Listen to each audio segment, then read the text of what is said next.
শুভ রথযাত্রা বন্ধুরা। আজ রথযাত্রা। আজ আমি চলে গেছিলাম মামা বাড়িতে। এই বছর প্রথমবার আমার ছোটো মামার মেয়ে, আমার মামাতো বোন রথ চালাবে। যেহেতু কর্মসূত্রে আমার ছোটো মামারা দিল্লিতে থাকে, তাই এবছর সামার ভ্যাকেশানে এসছে এবার। তো এবার তাই রথ চালাবে আমার ছোটো মামার মেয়ে। এই যে দেখতে পাচ্ছ রথটা বের করছি, আর রথটা সাজিয়েছে আমার বড় মামা। এই যে আমার সাথে রথটা ধরে যে বের করছে, এই হচ্ছে আমার বড় মামা। তো এই বড় মামাই রথটা সাজিয়েছে, দেখতে পাচ্ছ। তো সেই জন্যই সবাই গেছিলাম। দেখতে পাচ্ছ রথটা কত সুন্দর করে সাজানো হয়েছে, লাইটিং ফাইটিং দিয়ে দারুণ লাগছে রথটা দেখতে। এই যে রথ নিয়ে বের করছি, এবার আস্তে আস্তে রথ চালানো শুরু হবে। আর এই যে দেখতে পাচ্ছ আমার ছোটো মামা মিমি, ও ওর বাবা মায়ের সাথে হাত ধরে রথ টানছে। এই যে দেখতে পাচ্ছ রথ টানা শুরু হলো ওর। আর ও রাস্তায় বেরোনোর পরে সবাই রথ টানছে, ও দেখছে, ও নিজে আর রথ টানবে না। আমরা সবাই বেরিয়েছিলাম, আমার মা, আমার বড় মামা, আমার মণিমা, সবাই বেরিয়েছিলাম। দেখতে পাচ্ছ আমরা সবাই মিলে রথ টানছিলাম ওর সাথে।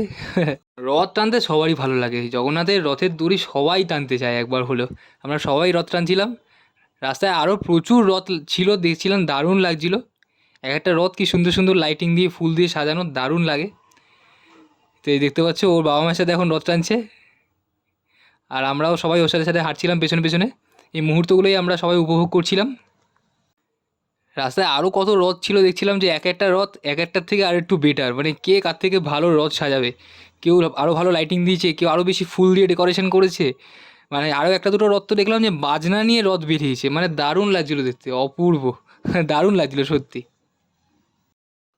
ছোটো ছোটো বাচ্চাদের রথ টানতে দেখে আমাদের নিজেদের ছোটোবেলার কথাগুলো মনে পড়ে যাচ্ছে। আমি, আমার বড় মামার মেয়েও ছোটোবেলায় রথ টানতাম, তো সেই স্মৃতিগুলো মনে পড়ে যাচ্ছে।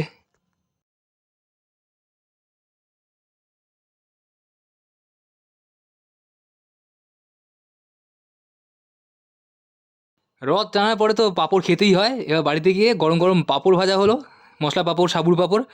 এই যে দেখতে পাচ্ছ, পাঁপড় খেয়ে রথ টানা সম্পূর্ণ হলো। জয় জগন্নাথ।